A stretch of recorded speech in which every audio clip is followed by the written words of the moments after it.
はい、こんにちは、サオンです。今日はですね、どんな話をしようかと思いましたけど、やっぱり韓国のその年を数える方法が日本じゃなくて全世界で韓国だけそういう数える方法が違うから、そういう数える方法についてどう数えたら韓国の年になろうかについて話すると思います。そういう韓国の年は生まれた時、その時が1歳になって、その誕生日と関係なく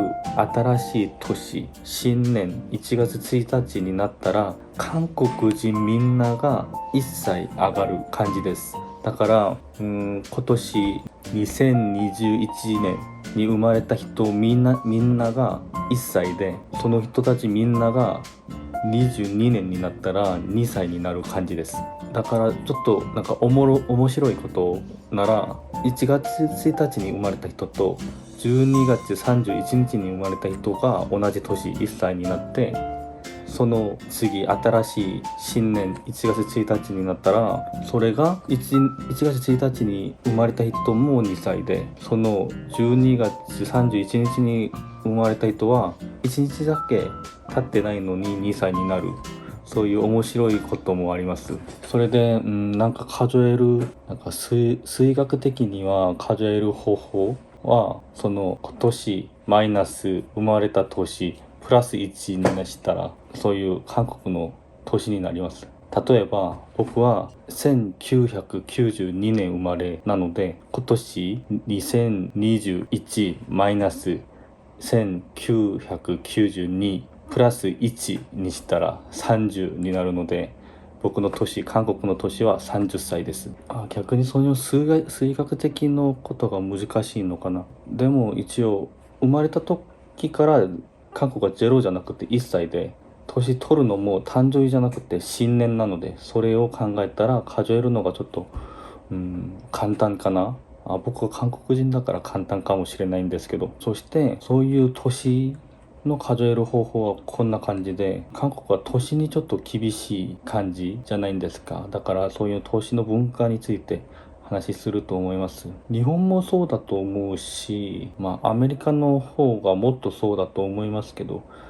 投資関係なく友達っていうそういう関係になるのができるんじゃないんですか。韓国はなんか友達って言ったら、その同じ年の人だけが友達になる関係で、どんぐらい仲良しでも年上か年下は友達って呼ぶことはないんですね、あんまり。それで1歳でも上ならお兄さんとか、韓国語でオッパとかヒョンとかに呼ぶし、年下の人はただの名前でサンって呼ぶのが普通なんです。だから韓国は生まれた時からそういう年関係が厳しいっていうか、そういう感じで呼び方も年によって違う感じです。なんで韓国で年を数えるそういう方法がこうなったとしたら、いろんな噂がありますけど、一番なんか、みんなに認める噂は、お母さんのお腹でから外に世界に出る前、産む前は生物学的に10ヶ月ぐらいが平均だとみんなそう言うんじゃないんですか。だからそれがほぼ1年なので、韓国人はそういうお母さんのお腹にいる時まで数えて、生まれたらすぐ1歳になる、そういう感じだと、僕は聞きました。それが事実ではないんですけど、そういう噂があって、それがみんなにも認めて、